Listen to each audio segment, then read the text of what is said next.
Maganda umaga mga ka-brickster. Ayan, tamang luto muna tayo ng breakfast ng ating dalawang Jonakis.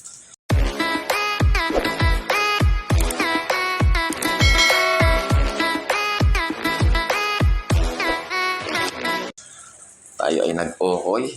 Tsaka meron tayong dalawang ham. Hindi naman kasi tayo mahilig sa ham. Kaya yan. Hello anak. Naku, gising na ang baby ko tulugan mo. Gising na. Oh, ay, anak. Nagano na ako breakfast ha. O, doon ka sa sala. Okay, I love you. Good morning. Prepare muna tayo anak ng ating breakfast, okay? Ayan, at mayroon na rin tayong coffee ko brown, 3-in-1. Hindi mo wala yan sa umaga ni Brickster. Kape-kape tayo. Then, tapusin na natin to. Unang kakain ng ating bunsuan dahil siya ang mas naunang gumising kasi sa kanyang kuya. And then, nakita tayo doon sa rooftop para sikasuin naman yung mga kalapati natin na alaga natin doon. Alright. Good luck sa 5 warriors natin. Katanawan Quezon ang release point. Kulang-kulang 190 kilometers from the release point at saka dito sa loob natin. Nililipan yung mga kalapati natin ngayon, guys. 5 minutes later. Time check 7:32. At hindi pa tayo papakain guys, pero may tubig na sila at nalinis ko na yung mga inuminan nila. And then ito, may kape tayo rito. Coffee ko brown. 3-in-1. Tsaka ito meron tayong kalamansi. Lalagay natin sa matanong may mga tama dyan na one na i-call dyan. Pasintabi lang po sa mga kumakain. Tsaka itong bawang. Dati na natin ginagamit to sa loob natin sa mga kalapate. Tinitilad-tilad ko pa yan na maliliit para tayo susubo natin rekta sa big o tukanong mga kalapati natin. Ayan. Kontra yan. Sa mga bad bacteria, virus na meron sa mga kalapati natin. Yan. Para kahit pa paano may mga tama-tama kasi na ala ko sipon yan. Ito, ano natin to rekta. Pero minsan doon tayo naglalagay. Pinipit-pit natin to guys yung bawang. And then inaano natin sa inumin nila. Yun ang inumin nila maghapon. Ngayon naman rekta naman tayo ngayon.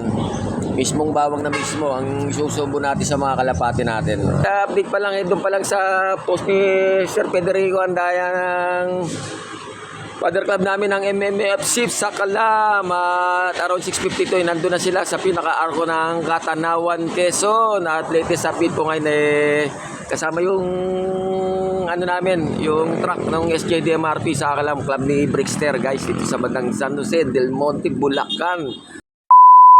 Time check 8:05 at latest update sa bitawan sa Katanawan Quezon na 7:45 nirelease mga kalapati doon guys. Maya pang tawian yan. Sana wala rin pa makawi at saka makapag-clock yung tatlo natin. Yung dalawa kasi sinali natin ng 3 laps knockout. Tapos yung dalawa nakasali rin sa race 2.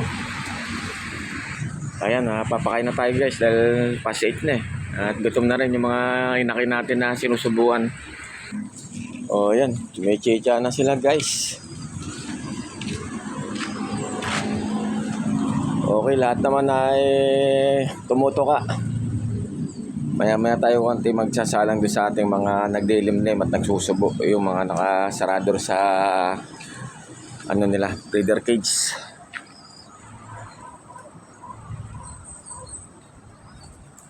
All goods at walang tumunganga kahit pa paano, kahit may mga tama sila extra one night cold or ayan extra bulutong yata yung dalawa natuka naman guys. Okay na, sandali lang yung breakfast nila sinisimot na lang nila yung mga matitira guys. At ayun, nakapagpakain na rin tayo sa ating mga breeder. Nagsusubo na sila. Busog na. Ay, sana pala rin yung liman natin. Dahil si Soitich ayun, hindi na niya magano yung kanyang pakpak. Mailipad. Ano ba yan talaga naman, Soitich? Hindi ka tuloy nakasabay din sa mga kasama mo sa training for South Race. Meanwhile, Time check 8:30. Alright. Napakaganda na sikat ng araw guys. Mas okay na to kaysa naman sa panahon na windy, cloudy at umuulan-ulan. Mas okay na tong ganito hot race dahil sa init ng araw. Yan, sikat na araw guys. Okay, abang hindi pa ubos yung coffee ko brown natin shoutout muna sa ating mga followers, likers, viewers at subscribers. Shoutout sa aking pamilya, kaibigan at mga mahal sa buhay. Hindi ko na po isa-isahin. Love you all. At maraming salamat pa rin sa patuloy niyo pagsuporta kay Brickster. At paramihin na ng parami ang pamilya natin dito sa Brickster Slope Adventure TV. Shoutout nga pala, special mention kay Kuya Melchor Malapit. Happy birthday Kuya Melchor. Enjoy your day and wishing you all the best things and good health in life. At belated happy birthday sa isa kong makulit na pasahero dyan sa Tungkumanga Elementary School. Si Stacy Boris Vargas. Happy birthday Stacy. Dami handa ka po na Lunes, sasakay ka na naman kay Kuya Brickster mo. Okay, happy birthday. Grabe, apakainit. Time check 9:58. As of now, wala pa tayong pauwi guys. Nag-check out sa Kubo Pro Clocking ng SJ. Ala pang napag-clock. Zero clocking pa. Kache-check ko lang. Wala pang 1 minuto. Ayan, pati yung mga young bird natin na mga may tubo-tubo na mga pakpak. Sinumbon din natin ng bawang. Tig-isa sila guys. At saka yung pati may mga tamo natin, one na ikod tsaka bulutong. Kalamansi with bawang. Yun ang kinanahan natin. Sana maging maayos pa ang kanilang kalusugan. Yan, para mailipad pa natin sila in the future. Much later. Sa alas 11 na. Grabe. Kailangan before 11:40 may clock natin 3. Hard race. As of now, mag-check out sa Kubo Pro Clocking. Ala pang zero clocking pa. Ano nangyari sa mga kalapate? Sakit sa ulo. Ano ba yan? A few moments later. At malapit na tayo sa katotohanan guys. Time check 11:10. Congrats sa first clocker si Figaro Christian. Congrats sir. Ayan. At si Sir Oreta Isidan, second clocker dito sa club namin sa SJDM RP sa Kalam. Dalawa pa lang nakapag-clock. Malapit ang matapos sa katotohanan na 800 minimum speed. Durog. Patay tayo dyan. Wala pa tayong kalapate. Mga ka-Brickster. Matik yan. Gulong na naman. Finish or not finish, pass your papers. Ubus talaga naman. Time check 11:41. Ala pa rin tayong pawi guys. Yung 5 kalapate natin. Mukhang inaala tayo ngayon sa sa race natin ngayon itong South tayo na nga. Talagang ganun. Wala tayong magagawa. Tignan lang natin kung may uwi pa sa mga lilipas na oras at lilipas na araw at lilipas na linggo. Bahala na si Batman. Time check 2:30. Mga tayo rito. Tingnan natin kung may mga nakauwi na rito sa mga pasukin na kalapati natin. Oh, ito. Isa, checkered na white feather. Yung blue bar na white feather, nandito na rin pala, oh. Hingal na hingal, mukhang durog na durog, itsura, oh. Meron pa siyang sticker. Uy, ito pa, checkered, may sticker pa rin. Yung Paris ito ang wala. Isa pang checkered hen at saka isang blue bar. Ang wala pa guys, bali ulang pa tayo ng 2 as of now. Kahit pa paano may nauwi tayo ng 3. Puro uwi lang, matyaga sa uwi. Walang bilis. Pero may tiyaga. Ay. Much later. Guys, time check 3:12.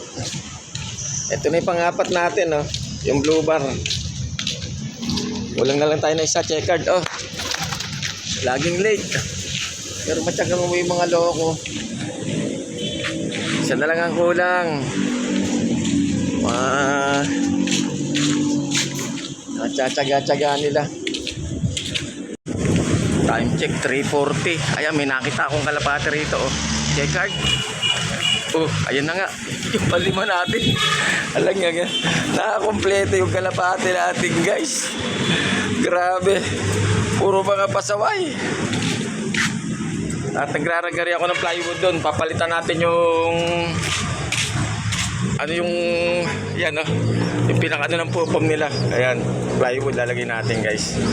At kompleto nga ang kalapate natin, 5. Pero puro cut off yung 3. Kakauwi naman. Ayan na siya, guys. Ay, thank you. At meron tayong mga scrap dito galing sa kabila sa North Diamond kila Atrakel. Tinatabi natin para just in case nga na yan, katulad niya, no? Magagamit natin na sayang naman. Okay, kompleto 5 natin. Puro ato, pero nakompleto pa rin from Katanawan, Quezon, guys. Meanwhile, Palagi kailangan natin mag-adjust sa pagkain o motivation ng training na gagawin natin sa kanila, guys. Siguro kailangan natin dagdagan yung oras ng palow fly, umaga, tanghali, tsaka hapon. 3 times day. Dati gano'n kasi ako mag-palow fly ginagawa ko nung nakarang laro ng mga unang kalapate kurito sa halop natin. Okay, sige po at hanggang sa muli at abangan mga susunod na kabanata dito sa Brickster Slope Adventure TV. Paki-like, subscribe, share at mag-comment na po sa aking YouTube channel at sa aking FB page Brickster Slope Adventure TV. At paki-follow na rin po ako sa akin Reels. Gugulong pero di susuko. Tuloy lang ang laban at madadali rin natin yan balang araw, Brickster. I love it.